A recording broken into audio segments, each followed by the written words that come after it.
Bond.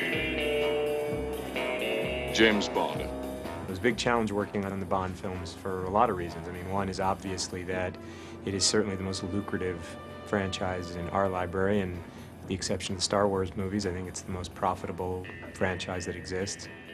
And it was certainly the older films, you know, Dr. No, From Much With Love, Goldfinger, the Connery ones specifically, are, you know, just starting to get old. What we wanted to do was to actually reinvestigate the Bond films, find a way of actually preserving them, and to go back to the original negatives and get as much as possible out of them. That is why we chose Lowry.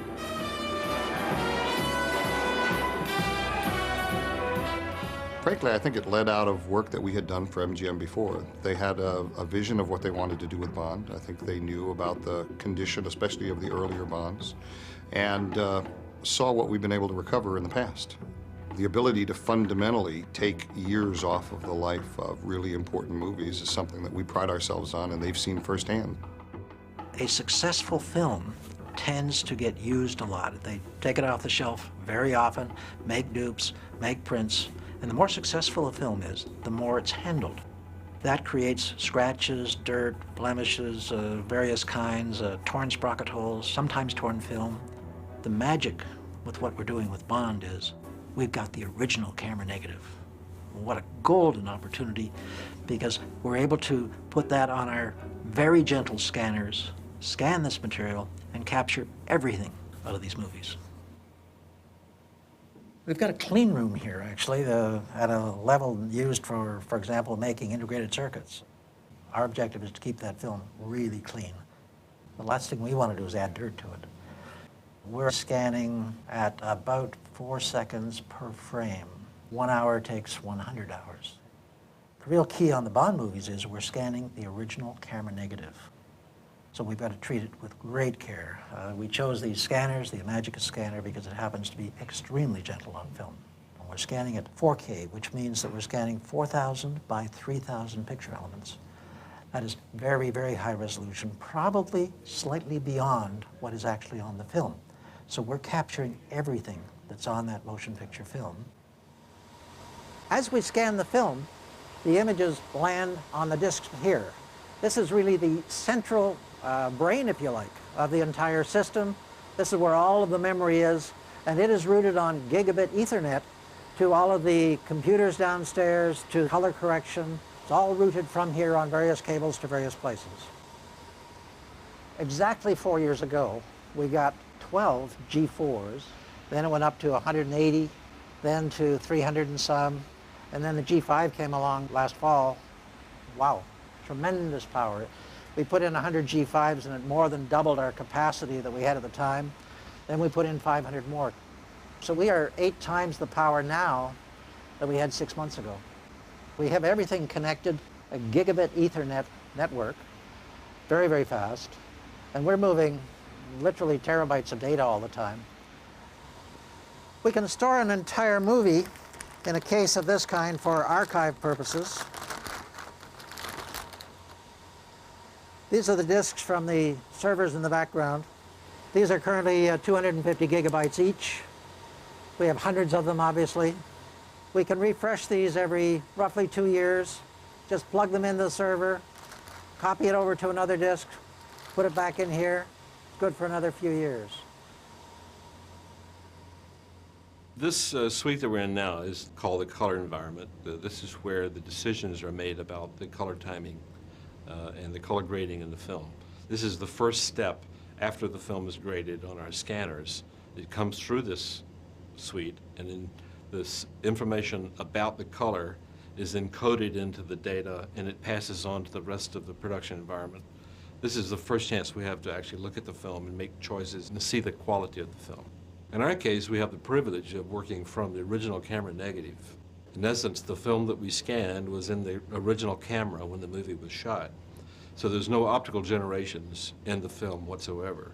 So in essence, we're finding details, color tonality, resolution information, and a kind of steadiness that wasn't in any of the prints or any of the release material.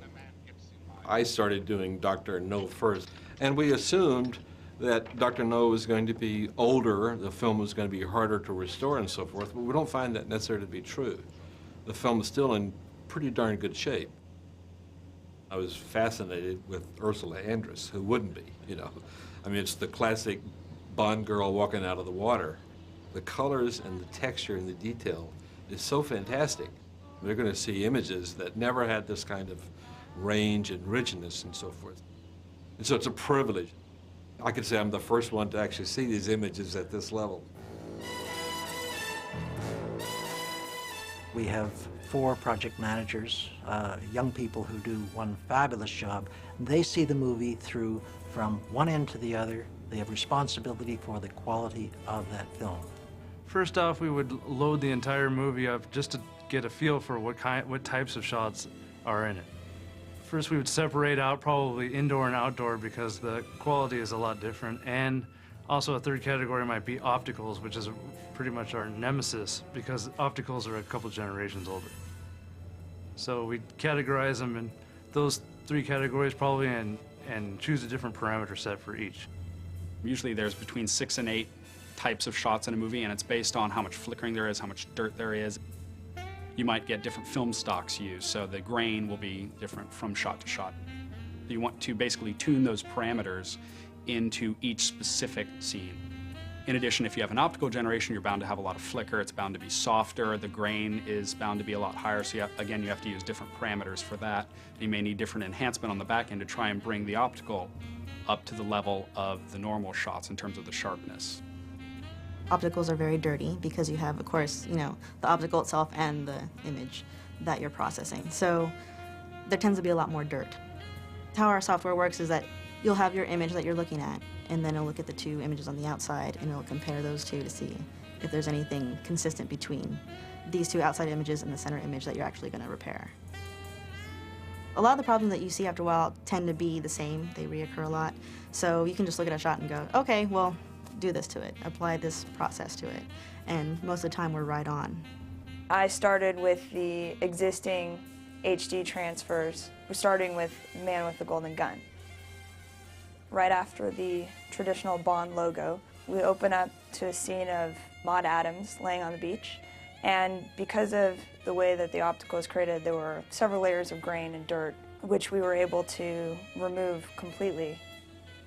In one particular shot, there was this strobing effect due to some fluorescent lights that were used in a ferry scene, Roger Moore sitting in a ferry. It was a pretty bad strobing effect, and we were able to remove it completely. We identify damage, scratches, hairs. We fix them using a proprietary software. On Dr. No, we had a gate hair that was covering about 1/3 of the image. So far, that has been the toughest fix on Dr. No. You really have to start getting pretty creative. When we run into improvements we could make to the picture, that really belongs in the hands of the content owner. The perfect example is in the movie Man with a Golden Gun. They bumped a dresser during the course of that fight sequence, and a mirror on the dresser moved just slightly, and in that mirror you could then see the entire camera crew. It happens in the split second, but it's completely obvious once you know it's there. And in today's world, people look at pictures frame by frame. That's what DVD allows them to do. And the question is, do you take that out or not? Frankly, that's a decision MGM had to make, and when you look at the DVD, you'll find out what they decided.